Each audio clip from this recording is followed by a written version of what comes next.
Muchas gracias. Buenas tardes a todas y todos. Gracias, Evelyn. Pues efectivamente voy a compartir un poco de la metodología de la búsqueda de las personas que nadie ocultó o la búsqueda de personas inhumadas en cementerios públicos. Es una presentación que ha hecho el equipo de la Dirección de Operaciones de Búsqueda de la Comisión Nacional de Búsqueda de Personas. Bueno, brevemente, el contenido es el siguiente. Primero vamos a abordar el concepto de persona desaparecida y su relevancia. Después, la búsqueda generalizada de datos, su marco legal y procesos de esta metodología. Y por último, vamos a hablar del módulo de fosa común, hallazgos, numeraria, casos individuales y personas que hemos encontrado. Me gustaría comenzar con las siguientes premisas, que son concepciones que a veces se tienen para abordar la relevancia de la búsqueda generalizada y su relación con el concepto de persona desaparecida. La primera es, las personas desaparecidas son todas víctimas de desaparición forzada de personas o desaparición cometida por particulares. Las personas desaparecidas son todas víctimas de delito.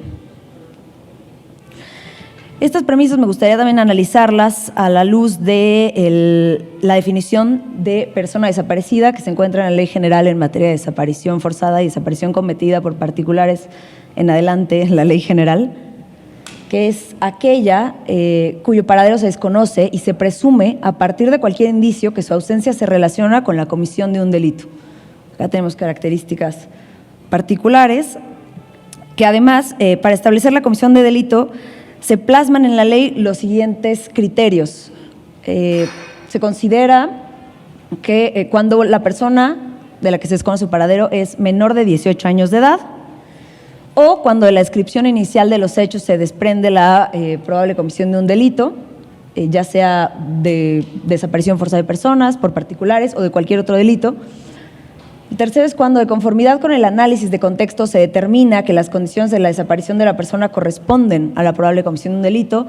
Puede ser, por ejemplo, una persona periodista, defensores de derechos humanos, una mujer, etc. Y el cuarto, cuando sin haber estos elementos de la probable comisión de un delito han transcurrido ya las 72 horas o cuando antes del plazo establecido aparezcan indicios o elementos que lleven a pensar que se ha cometido un delito. ¿Qué implicaciones tiene esta concepción de persona desaparecida para la búsqueda de personas? Primero, no toda persona desaparecida fue o está siendo víctima de los delitos materia de la Ley General. Puede haberlo sido, puede no haberlo sido o haber sido de algún otro o de ninguno. Este es un ejemplo. Roberto es asesinado en la vía pública. Su cuerpo está en el CEMEFO y no ha podido ser identificado. Su familia reporta la imposibilidad de localizarlo. ¿Es Roberto jurídicamente una persona desaparecida? ¿Fue él víctima específicamente del delito de desaparición forzada o desaparición cometida por particulares? ¿Fue el delito lo que causó la imposibilidad de localizarlo? ¿Y es posible que la estadística de desaparición y la de homicidio tengan una redundancia parcial? Este es el caso de una persona desaparecida que no fue víctima específicamente de alguno de los delitos que señala la ley.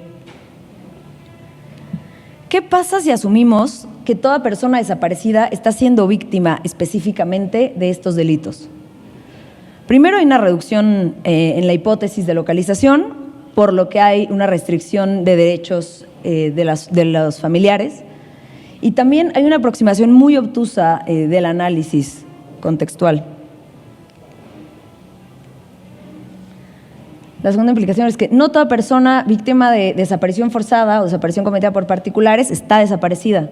Pudo haber sido ya localizada, tanto en vida o sus restos hallados, sin que esto le quite la calidad de víctima. Entonces, no todas las personas víctimas de desaparición están desaparecidas. Este es el universo a la derecha de personas desaparecidas que buscamos.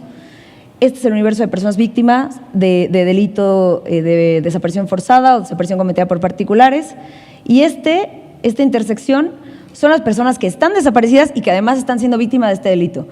Pero todo este resto de universo de personas desaparecidas no entran dentro de esta descripción. Entonces, la tercera implicación es: no toda persona desaparecida fue o está siendo de hecho víctima de algún delito.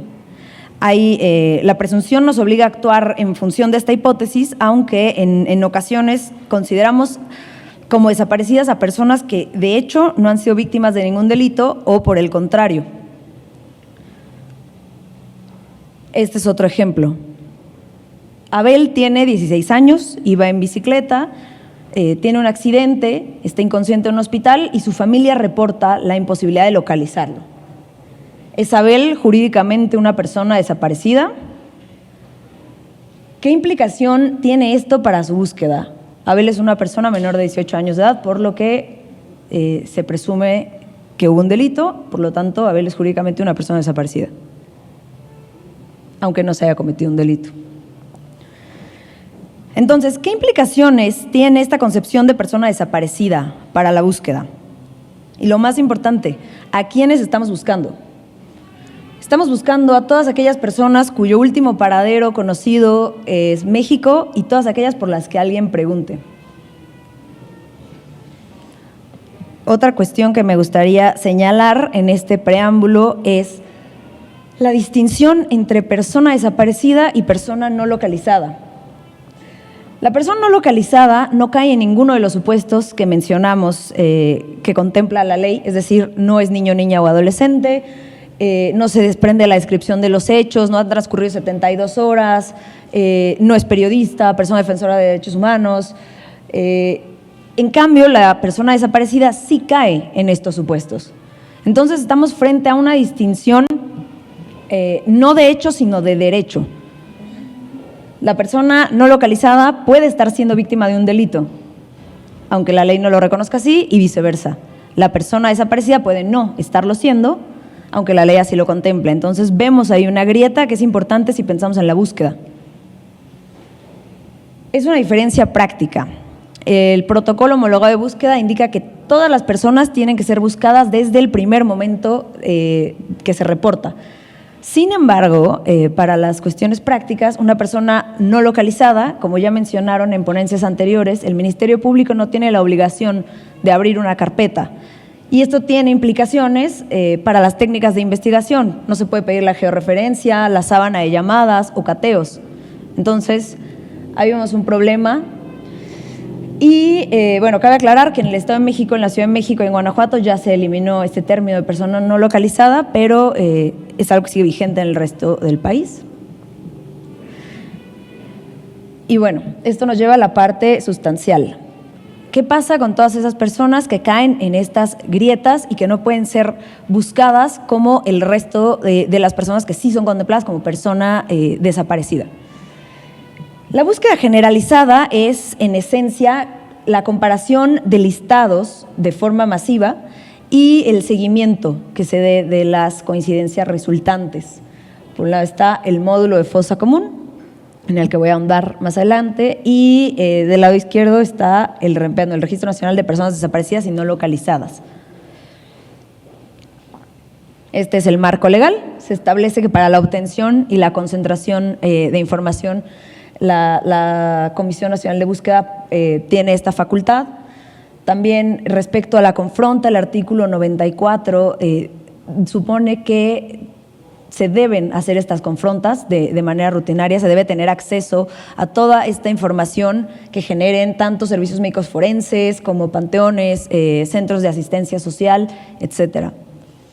Y respecto al seguimiento, tanto la Ley General como el Protocolo Homologado de Búsqueda establecen que cuando del cotejo resulten posibles coincidencias, es obligación de todas las entidades primarias seguir preguntando y seguir realizando las acciones pertinentes para verificar la probable coincidencia.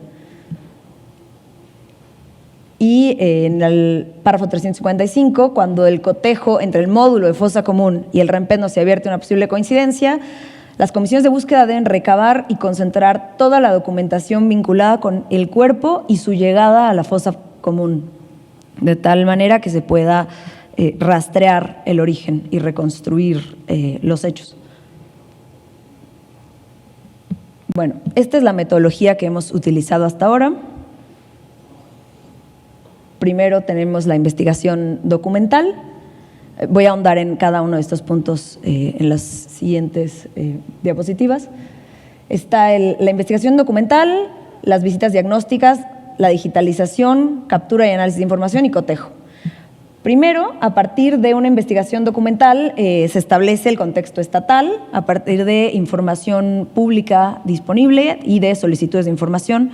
Después se realiza una visita in situ al lugar para hacer el diagnóstico, el estado tanto físico como de sus archivos y los documentos que se encuentran ahí. Para facilitar el posterior análisis se hace la digitalización de estos documentos, se le deja una copia del acervo al panteón, que recordemos que es administrado por el municipio, entonces puede haber panteones tan diversos como municipios hay en el país. Y después está la captura, dependiendo la forma en la que se hayan obtenido los datos, se hace a través de un formulario para alimentar la base de datos, que es el módulo de fosa común, y finalmente, ya que se tiene la información sistematizada, se hace de manera masiva una confronta nominal para determinar correspondencias. Este es realizado por el área de sistemas de la Comisión Nacional de Búsqueda, y a partir de ahí se determinan las acciones de seguimiento. Este es el resumen de la metodología. Y ahora les voy a mostrar ejemplos de lo que se ha hecho hasta ahora. Primero, antes de la visita a panteones en el estado de Sonora, se hizo una búsqueda documental de qué reportaban cada uno de los panteones a través del instrumento que sacó el INEGI, de cuántos panteones en el estado tienen fosa común, cuántos de ellas están en operación y la capacidad que tienen las fosas comunes. Entonces se hizo una elección con estos criterios para ver a qué panteón debía asistirse primero.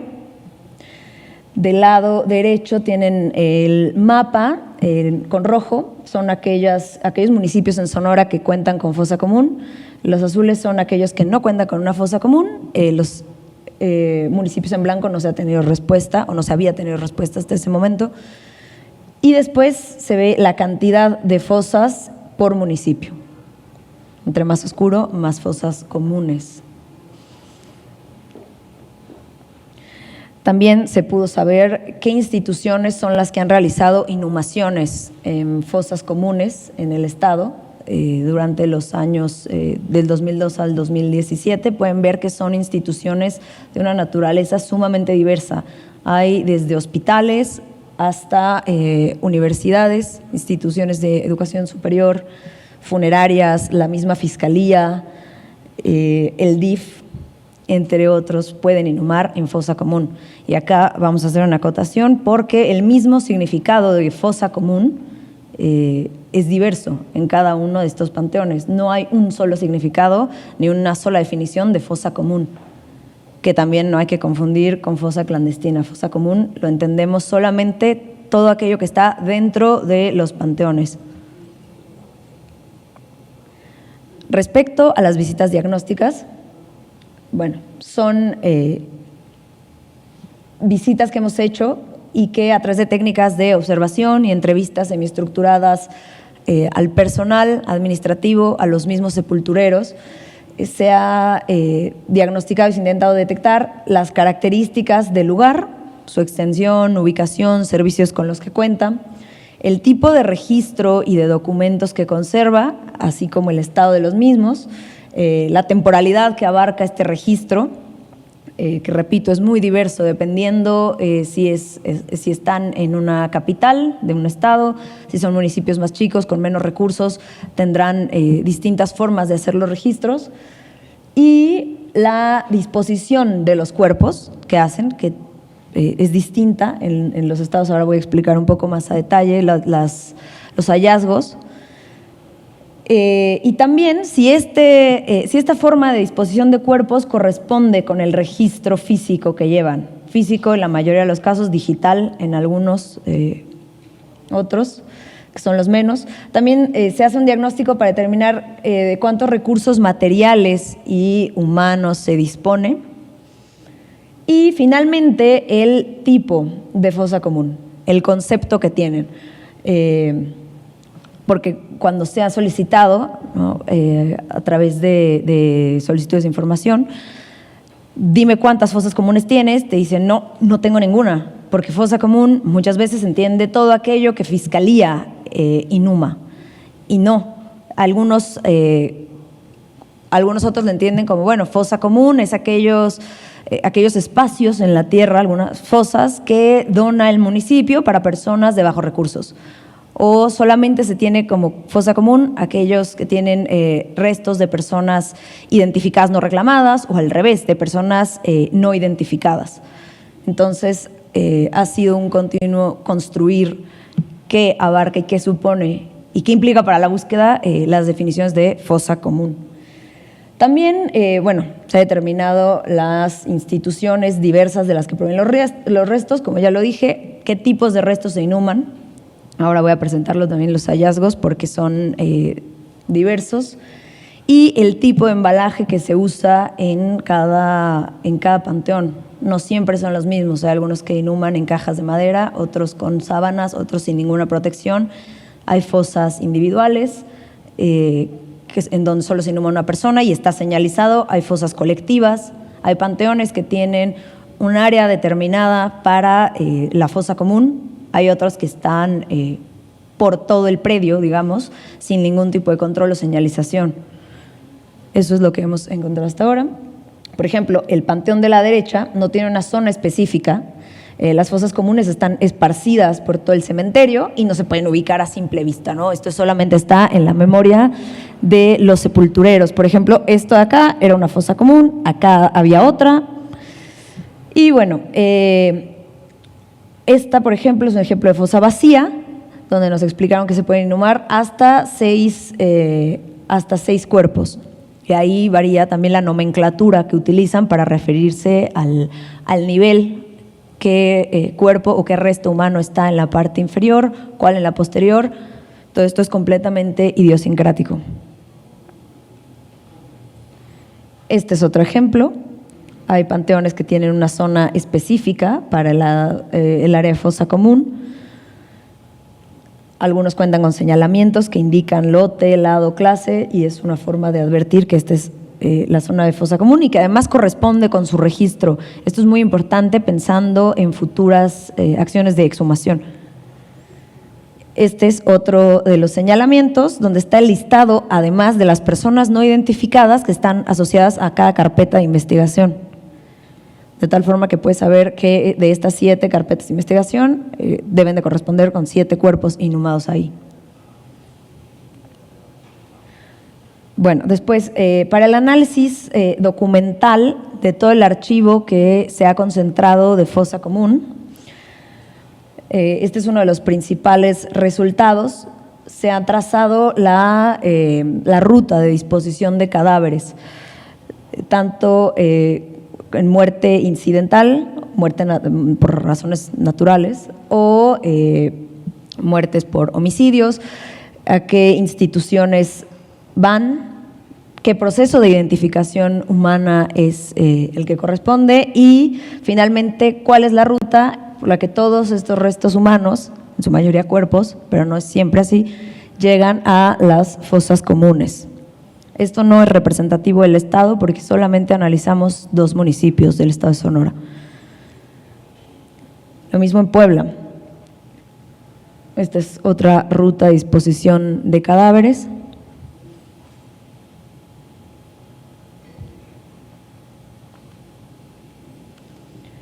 Y llegamos a la parte del cotejo. Está la matriz de seguimiento de posibles positivos. Una vez que se hace esta confronta nominal, se puede saber, por ejemplo, de este lado, cuál es el nombre, primer apellido, segundo apellido. Esto es más o menos la estructura que se tiene de las personas inhumadas en distintos panteones. Se tiene una clave única para distinguir de qué persona inhumada se trata. Y del otro lado está la información obtenida de reempedno. respecto al ID, está el folio único de búsqueda, y así sabemos que estamos haciendo la confronta de 1 contra 1. Está el análisis cualitativo y un campo para las acciones de seguimiento con todas las autoridades involucradas. Este es un ejemplo con datos ficticios. De un lado se tiene en el módulo de fosa común a Leonardo Aguilar, este es su clave de identificación, se sabe por los papeles que encontramos en el panteón cuál fue la fecha de defunción, incluso la causa de muerte y qué día fue inhumado. Se sabe también que antes de ser inhumado en fosa común, como notan hay un año de diferencia, estuvo un año en alguna universidad y que finalmente llegó a un panteón en específico. Este también es un dato ficticio.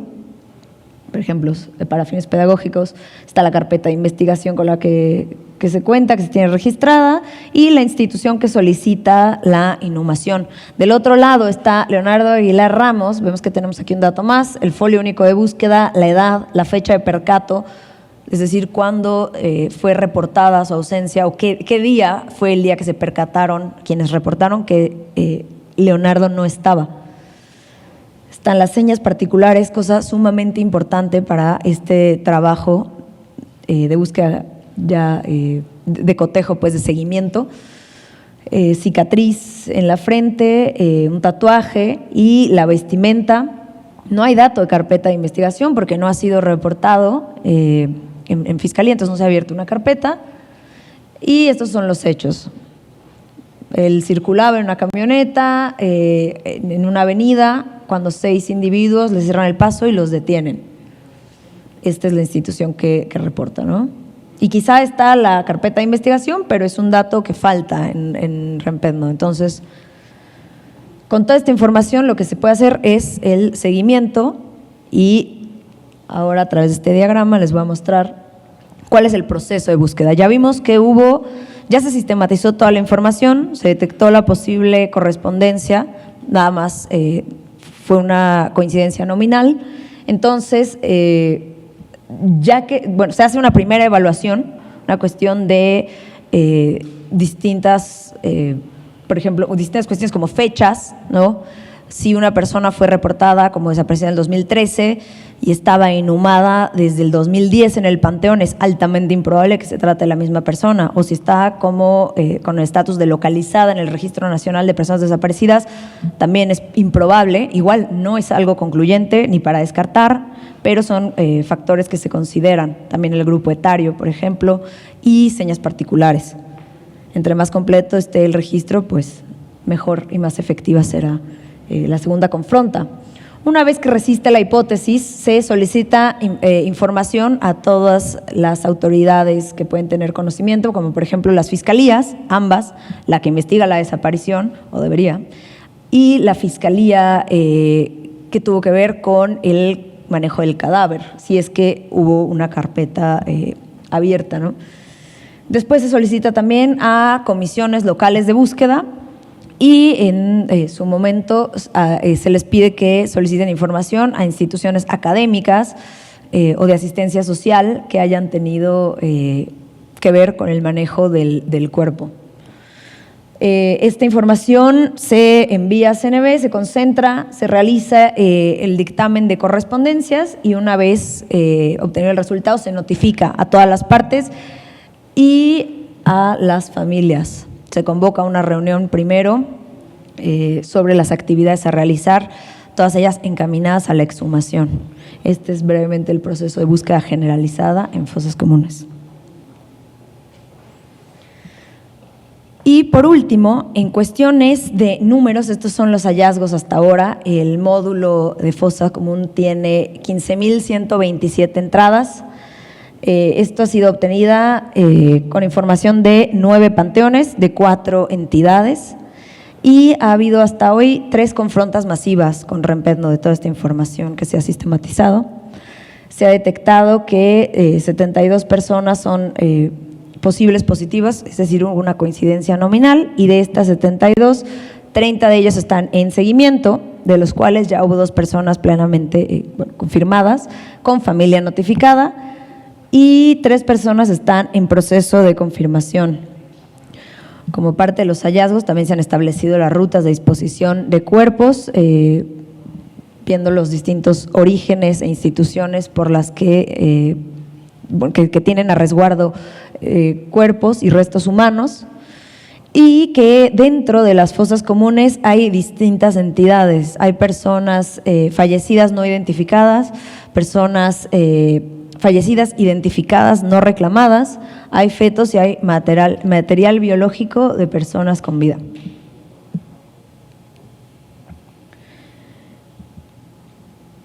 Este gráfico muestra lo que hemos encontrado hasta ahora.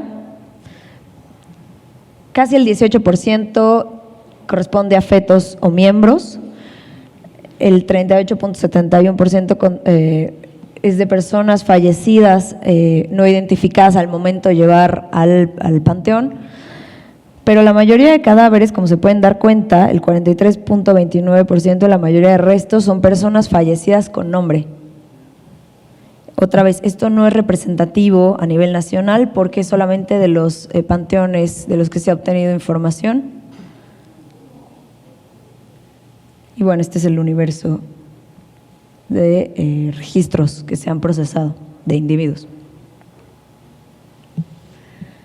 Como parte de los hallazgos más importantes, justo fue esto con lo que nos topamos al principio, que no hay un criterio homologado sobre los elementos que componen una fosa común. Y la fosa común obedece a un criterio propio, ¿no? De qué se inhuma, qué no se inhuma ahí y cómo se registra. Otro hallazgo importante es que hay cuerpos que provienen de CEMEFOS, como ya se vio, pero también de otras instituciones como albergues estatales, sin que medie ninguna intervención ministerial ni forense. Es decir, fallece en algún CAIS, por ejemplo, y puede ir directamente a la fosa común. Estos son algunos casos individuales, los nombres se han modificado, obviamente, pero bueno, son casos reales que hemos encontrado. El primero es que la desaparición de Carlos fue denunciada ante la entonces Procuraduría General del Estado de México en el 2014 y está registrado en Rempetno. Después notamos que el cuerpo de una persona llamada exactamente igual fue inhumado en el Panteón Civil de Dolores de la Ciudad de México. Provenía de una universidad a la que había sido entregado por un albergue. Después, las distintas comisiones de búsqueda realizaron una investigación complementaria y evaluando las correspondencias, incluyendo huellas dactilares, se determinó que efectivamente se trata de la misma persona. La familia ya fue notificada y está en proceso de exhumación. Este es un caso para ejemplificar otros. Voy a presentar este y otro más. La desaparición de Pablo fue reportada en la Fiscalía de Sonora. Se anotó como fecha de percato el 5 de junio del 2020 y como lugar Hermosillo, Sonora. Después, en el Panteón X de Hermosillo se tiene registro de la inhumación el 8 de junio, o sea, 3 días después, ya que el cuerpo sin vida fue llevado al ministerio. Y bueno, en la descripción de los hechos se reporta que era una persona que vivía en situación de calle, con discapacidad psicosocial. Su familia perdió el contacto y un día súbitamente no pudieron ubicarlo más. Esta persona, todavía estamos en espera de las fotografías, porque las fotografías post-mortem no han sido determinantes, así que hemos vuelto a solicitar la carpeta de investigación, que tiene la misma fiscalía, ¿no? La misma que investigó la desaparición es la misma que tuvo el cuerpo.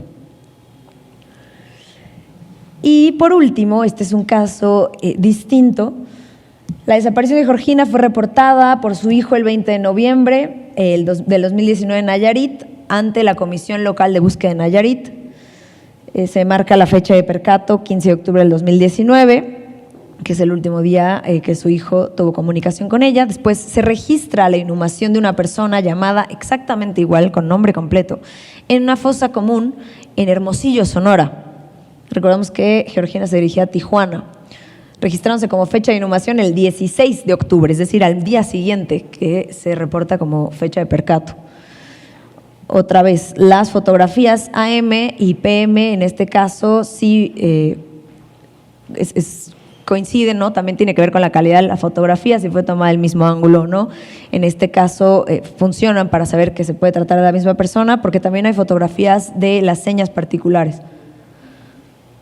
Y bueno, dan cuenta estas solicitudes de información y este análisis que se trata de la misma persona. Y bueno, esta es mi intervención. Muchas gracias.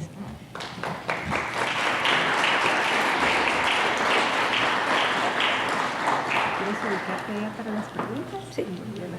Gracias.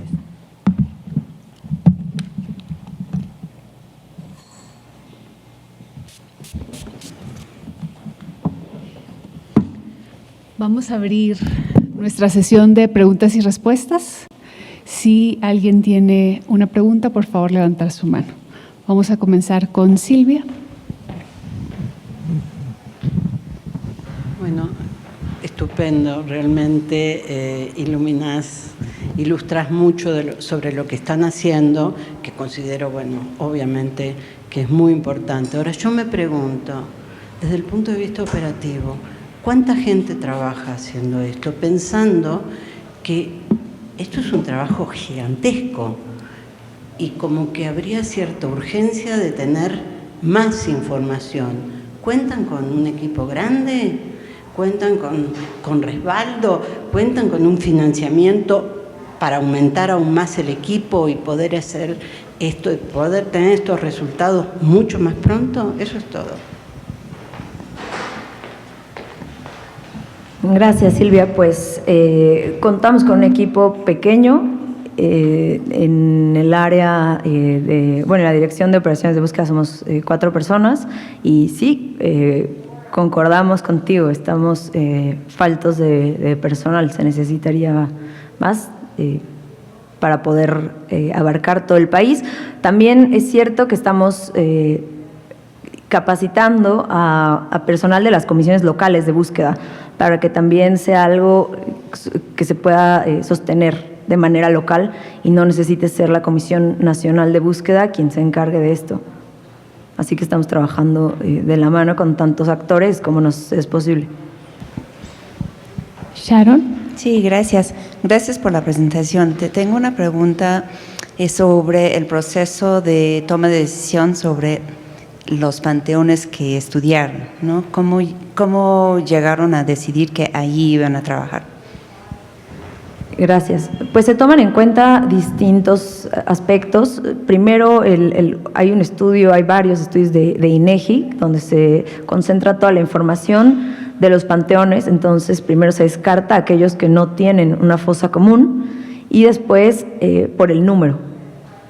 El proyecto piloto, por así decirlo, fue aquí en la Ciudad de México, por cuestiones geográficas, estamos aquí las personas que trabajamos en eso, entonces se hizo de manera total toda la digitalización y procesamiento de datos del Panteón Civil de Dolores y después nos hemos movido a otras entidades para descentralizar. Hemos escogido como muestra un panteón que esté en la capital del estado y otro que esté en un municipio más alejado, pero también atendiendo a los números que se reportan de inhumaciones en fosa común. ¿Buscaban números más grandes? Sí.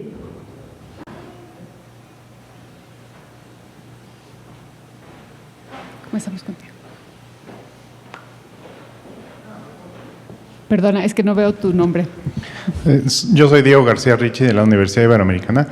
Nada más quisiera preguntarte qué tanto vieron, porque si entiendo bien, encontraron mucha información en físico, ¿no? Como registros documentales, pero no digitales. ¿Y qué tanto la Comisión está considerando impulsar creación de sistemas informáticos que puedan digitalizar más, si no hacia el pasado, hacia el futuro, todo este problema, si lo tienen contemplado, más o menos? Gracias. Gracias. Pues en cuestiones de cantidad, sí, la mayoría tienen el famoso bibliorato o burro, ¿no? Que es el registro físico de los panteones. La mayoría cuenta con ello. Es muy raro los panteones que hemos visto que tienen un registro digital, pero toda la documentación, todo el archivo que respalda ese registro es físico. Entonces, cuando hemos asistido a los panteones, se ha realizado lo llamamos jornadas de digitalización, donde todo es digitalizado, se le deja al panteón en formato USB todo su acervo, pues. Y para impulsar estas acciones, sí, pasa que, como dije en la ponencia, es una cuestión de los municipios, de los recursos de los que disponen y cómo se administran ellos mismos. Entonces, al ser una cuestión municipal y no estatal o nacional, se nota, ¿no?, la disparidad, y pues la Comisión Nacional de Búsqueda no es parte de su competencia dotar de recursos humanos ni materiales a los panteones, pero se están estableciendo alianzas para ver cómo se trabaja mejor junto con las comisiones locales de búsqueda también. Definitivamente nos sirve a todos que todo lo que hay se conserve y que a partir de ahora empiece a haber nuevas prácticas del registro. Vamos con Mircea y luego con Valentina. Angélica, tengo una pregunta respecto a la parte de cuando hacen la confronta de los datos, que me parece que hay una gran cantidad de datos, digamos, en la base de datos, y cuando se confronta hay muy pocas coincidencias. Entonces quisiera que pudieras explicitar más cómo hacen esa confronta. Quizás sea el algoritmo que sea el que tiene problemas, porque hoy en día hay, por ejemplo, en genética, los matches que se hacen son con algoritmos inclusive de inteligencia artificial que pueden optimizar eso, ¿no? Y ahí, nuevamente, creo que hay muchas universidades públicas que tienen como equipos de investigación, que no yo, pero por ejemplo en el IMAS hay gente súper capaz haciendo esos algoritmos, que creo yo que estarían directamente interesados en poder colaborar, o en Centro Geo también, que hay gente que está, digamos, haciendo cosas muy potentes, porque se me hace que ahí o sea, son muy poquitos casos para la cantidad de información que hay. Eso era y luego pues felicitar a la Comisión Nacional de Búsqueda, porque el proyecto anterior que nosotros teníamos en el laboratorio, y que tú ya sabes un poco de ello, era justamente fosas comunes, y eres testiga que no nos dejaron trabajar nunca respecto de entrar a gestionar un panteón en todo México, ¿no? Teniendo presupuesto de CONACYT de atención a problemas nacionales, y es bonito saber que después de 5 años, pues ustedes están logrando esta cosa de tener 15,000 registros de fosa común, que realmente es una brutalidad, ¿no? Así que felicidades. Gracias, Mircea. Pues sí, a ver, lo primero, sí ha habido mucha resistencia por parte de fiscalías y administraciones panteoneras para acceder a los datos, pero se ha ido logrando. Esperemos que la resistencia sea cada vez menor.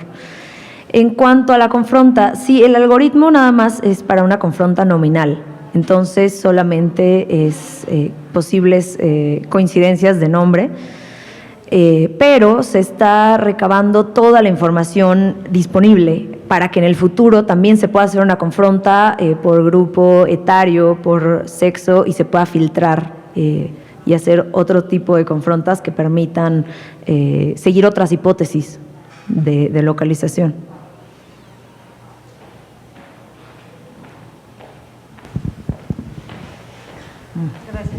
Gracias. Con lo que nos compartes es evidente que las fosas comunes en el país están sin control. Se han hecho desde el momento que esa persona sin vida y sin identidad se entrega al municipio, entra a un pozo oscuro donde no sabemos qué pasa, no sabemos, ha habido algunos casos donde se trafica inclusive con los restos óseos de las personas, se venden en el mercado negro y nadie se asoma más que el panteonero o el grupo de delincuencia organizada que controla ese municipio. Entiendo que esta información que nos compartes se hizo a partir de los documentos disponibles, no físicamente de los cuerpos en sí, sino solamente de la información disponible.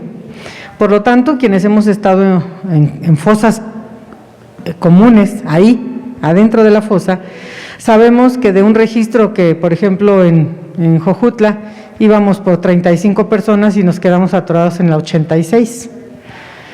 Y entonces esos números son totalmente hipotéticos, porque tan solo ayer nos dijo el doctor Takahashi que nada más en la Ciudad de México casi 14,000 personas han puesto en la fosa. Si tú tienes 15,000 y tantos, es como si 1,000 y tantos estuvieran en los otros tres estados, que también es una cantidad muy pequeña. Entonces, entiendo que estamos con la información a la que tenemos acceso, pero eso no quiere decir que sea la información real, tal vez es el mínimo, y ahí tendríamos que multiplicar, cuando menos en Tetelcingo y Jojutla, pues sí se nos fue casi al doble. Entiendo que para esta tarea es indispensable que quienes la practiquen sean independientes. ¿Por qué? ¿Por qué se opone? ¿Por qué hay resistencia a abrir fosas comunes? Porque cuando abres una fosa común se exponen deficiencias, irresponsabilidades y hasta delitos. En Tetelcingo, nos consta porque ahí estuvimos, después de 5 años de haber fallecido varias personas, estaban vestidas y calzadas. Eso pasa en una fosa clandestina, pero en una común, lo primero que debe hacer una autoridad es desvestir a la persona sin vida para poder hacer todo lo demás. Y estaban, ni siquiera tenían las agujetas desabrochadas.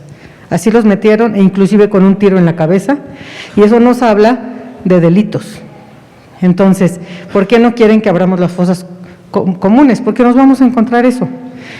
Y por lo tanto, el hecho de que ustedes capaciten a las comisiones locales de búsqueda, pues digamos que es lo que hay, pero no es lo ideal, porque los titulares de las comisiones, aunque entreguen la vida, son empleados del gobierno, son empleados o de la Secretaría de Gobierno, o en algunos casos de las fiscalías. Entonces, pues ¿cómo tú vas a señalar algo que estás encontrando si pueden ser responsables tus jefes o los jefes de tus jefes? ¿Me explico? Estamos capacitando a alguien que tiene que guardar silencio en estos casos. Entonces sí me parece muy importante que tuviéramos en la visión, pues que lo ideal es que sea un grupo independiente, a lo mejor como la Comisión Nacional de Búsqueda. ¿Qué necesitamos? Más gente con ustedes, más presupuesto, un equipo no de 4 personas, por favor, eso es irrisorio,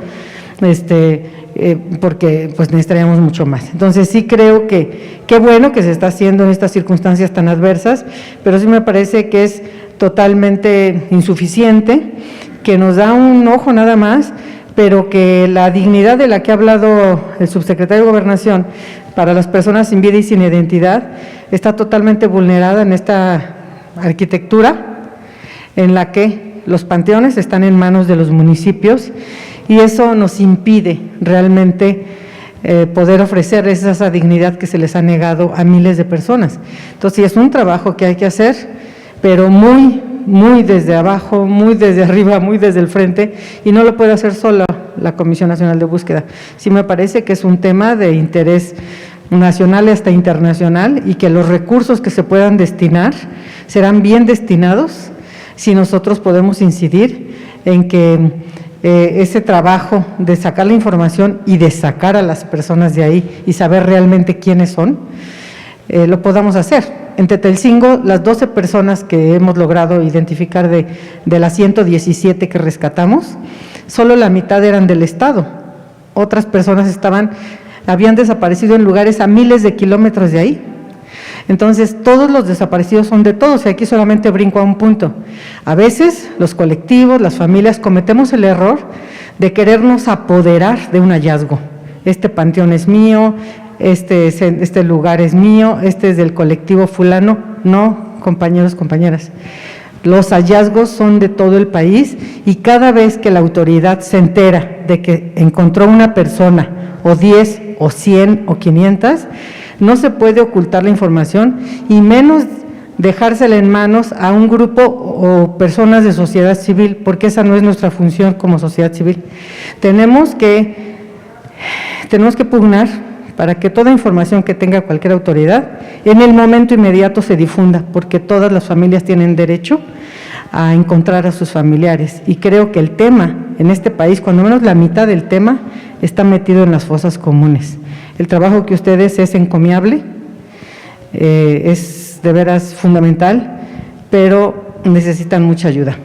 Necesitan, porque si no se va a quedar en este gran esfuerzo que se reconoce, pero que necesitamos muchísimas veces más poderlo hacer. Es todo, gracias.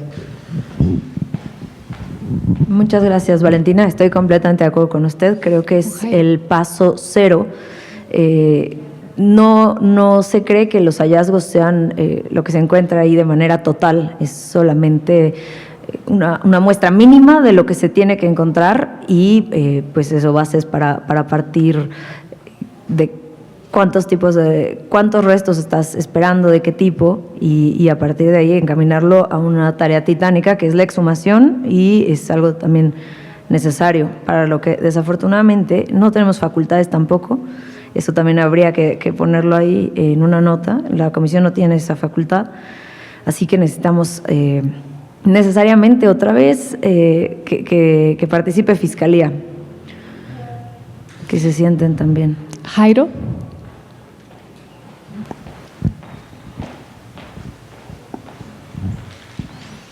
Bueno, muchas gracias.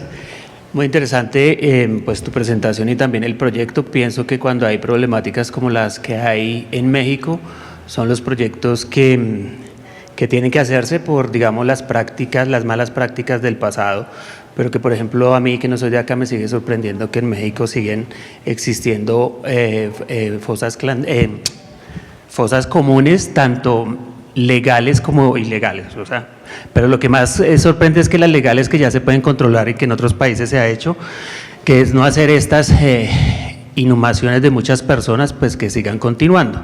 Entonces, una de las cosas que uno recomienda siempre es como, pues tenemos que empezar a solucionar las cosas futuro, porque si no vamos a seguir teniendo fosas comunes todo el tiempo, y eso no debe ser así. Y sí, cuando uno empieza a trabajarlas en proyectos que tienen que ser a largo plazo, a muy largo plazo, dependiendo pues por cuánto tiempo se lleva esa práctica, y que aquí pues se sigue continuando, pues uno empieza a encontrar situaciones incluso que hay mezclas de fosas legales e ilegales en algunas partes, que muy seguramente ustedes ya lo encontraron.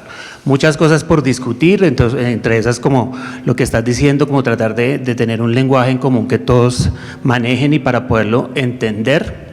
También la señora Valentina se me adelanta, y esto pues tiene que ser titánico, y también tiene que tener ese modelo no solo multidisciplinario, sino interinstitucional. Son muchas las instituciones que tienen que trabajar, y voy a decirle a ustedes, o sea, lo empezaron muy bien, pero pues 4 personas obviamente resulta escaso, incluso para un solo cementerio pequeño.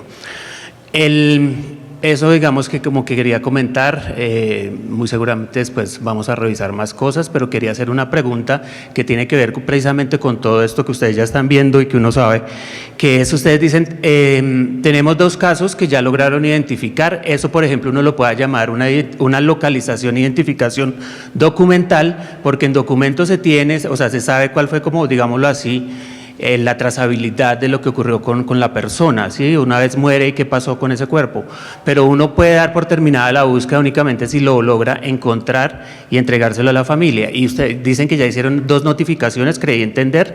A mí me gustaría saber cuál ha sido el soporte psicosocial, digámoslo en esos términos, que se ha hecho con la familia, y si se ha advertido claramente que existe una probabilidad de que los cuerpos no estén, y qué pasaría si se logra llegar a la fosa. Sí, se trabaja la fosa y los cuerpos no están. Eso ya se está trabajando con las familias, y cómo ha sido, me interesa mucho saber. Gracias.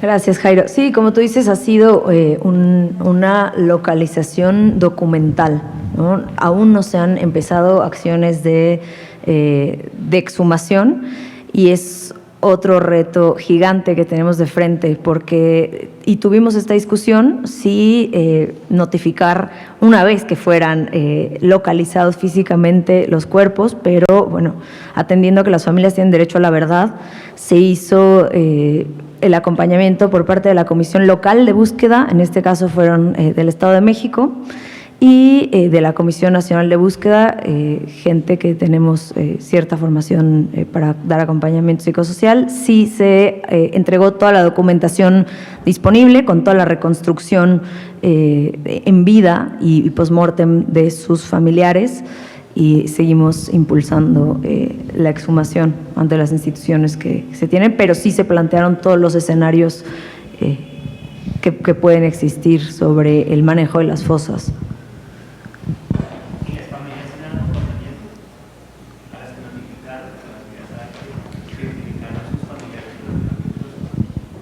No, las familias, más allá de la Comisión Nacional de Búsqueda y del equipo que hemos estado en contacto constante y al pendiente, no tengo conocimiento si tienen alguna otra organización de la sociedad civil o institucional de acompañamiento, no lo sé. Francisca. Y luego Roxana.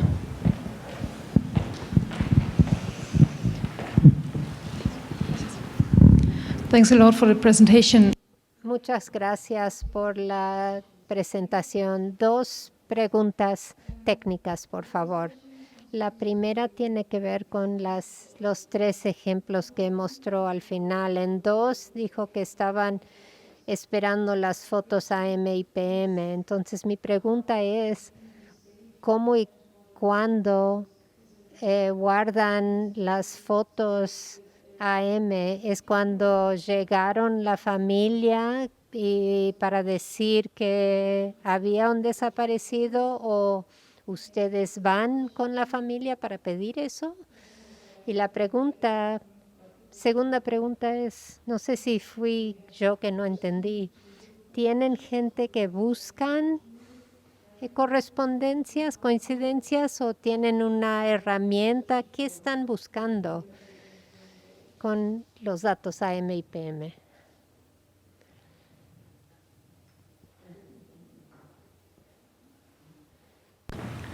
Vale.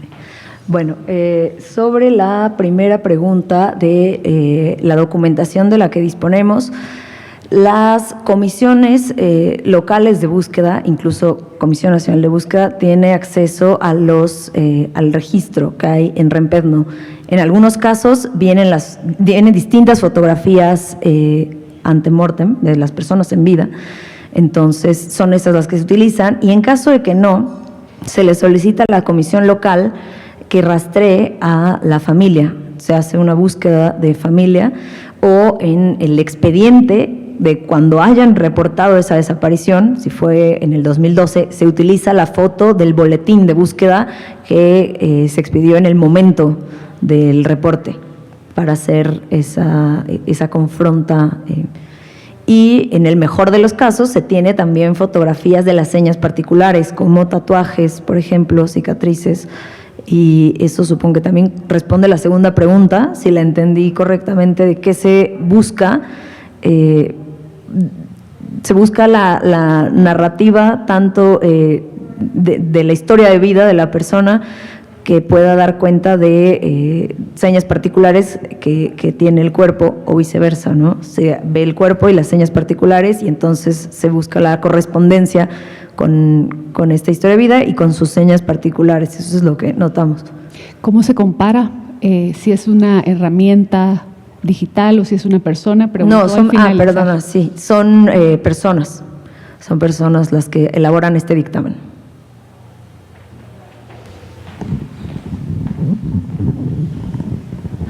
Gracias, Neisser, por la presentación, por compartirnos los hallazgos que han tenido y por la paciencia de respondernos tantas dudas que nos genera este tema a quienes constantemente nos involucramos en él.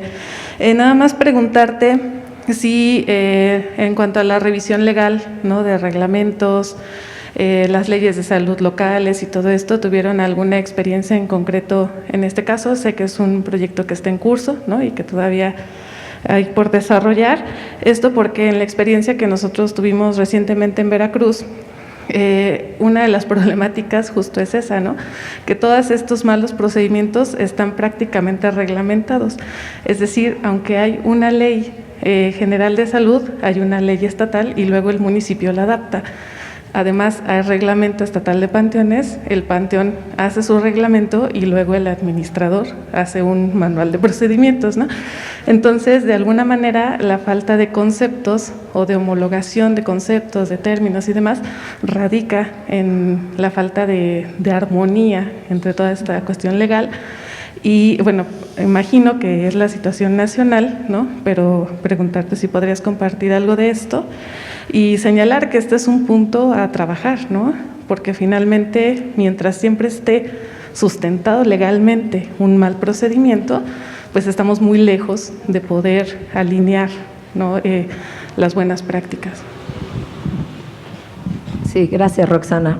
Como tú dices, hay un manual de procedimiento en el mejor de los casos, ¿no? Muchas de las prácticas son empíricas y no tienen ningún sustento. sí hemos indagado sobre la legislación local y la armonización con la ley nacional, pero es algo que solamente se toma nota, pues, para entender el funcionamiento. Lo que mencionas de la Ley General de Salud es materia de las autoridades de salud, entonces realmente no hemos podido tener ninguna incidencia en este sentido, solamente hemos tratado de entender cuáles son los procedimientos que se llevan a cabo para ver como la correspondencia con la realidad, ¿no?, que vemos ahí físicamente. Y sí, varía en los estados en los que hemos estado y en los 9 panteones que son en los que hemos intervenido, pues sí hemos visto de todo tipo de discrepancias. Vamos a finalizar con Joel, con la última pregunta de Joel. Hola, mucho gusto, Joel Olvera, muchas gracias por la presentación. Mi pregunta va dirigida en todo este universo de información, si ustedes tienen un sistema de verificación de la información, ¿cómo verifican, digamos, todo este flujo, ¿no? Si tienen ya diseñado un esquema de monitoreo para, digamos, reconocer si es verídica o no los datos, ¿no? Entonces, si en su departamento tienen un sistema de verificación de los datos. Pues toda la información de la que disponemos, primero no la asumimos como concluyente, más bien toda pasa por un proceso de verificación. Si tenemos esta coincidencia nominal, no asumimos que Jorge López inhumado es el mismo Jorge López de Búsqueda en Vida. Entonces todo va, una vez que hay esta correspondencia, a través de solicitudes de información a todas las instancias involucradas. No sé si a eso te refieras con un sistema de corroborar.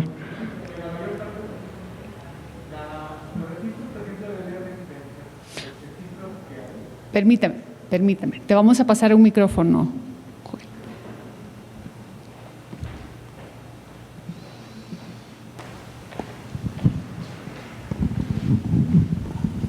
Sí, me refiero a, por ejemplo, los registros que hay dentro del RENAPET de personas. El RENPET no. Sí, eso. En algunos casos los llenan los familiares, por ejemplo, ¿no? Y hay quizá muchos huecos en los datos que hay en el registro. Entonces, en esta, digamos, contrastación de información, pues cómo verifican que esa ficha, ¿no?, vaya a dar un buen match o una hipótesis de identificación.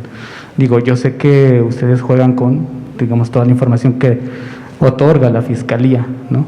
Pero creo que, por ejemplo, al ver que son 3 confirmaciones de 15,000 registros, digamos, la efectividad es un poco baja. Entonces, justo creo que mi pregunta va, bueno, es cómo de manera interna están verificando los datos y que tengan una buena calidad de información para que el algoritmo pues pueda contrastar bien y lanzar hipótesis, ¿no?, de identificación. A eso me refería, que si el departamento ya cuenta con un sistema de monitoreo en ese sentido.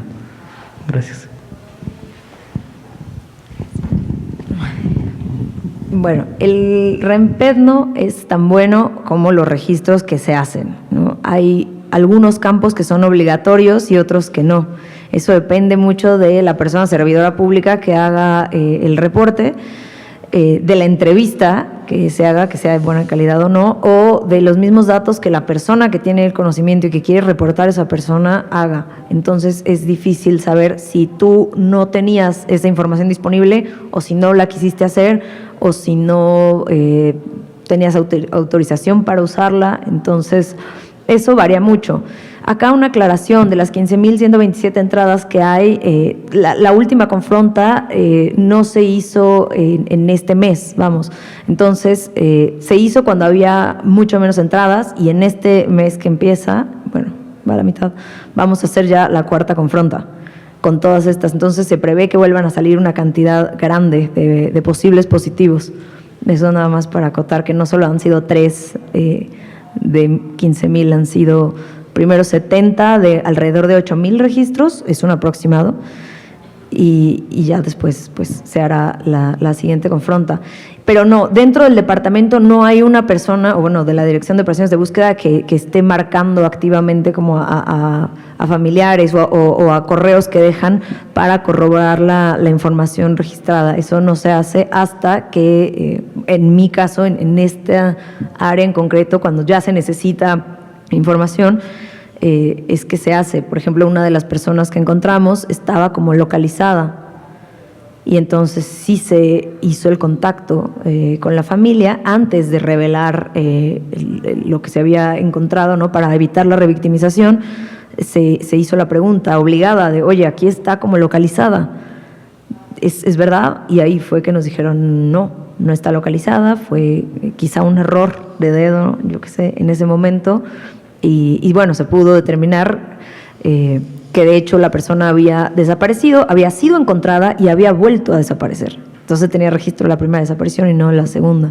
Pero sí hay un contacto directo con las personas que reportan una vez que hay algo para contar. Muchísimas gracias, maestra Neisser Lujano. Muchas gracias.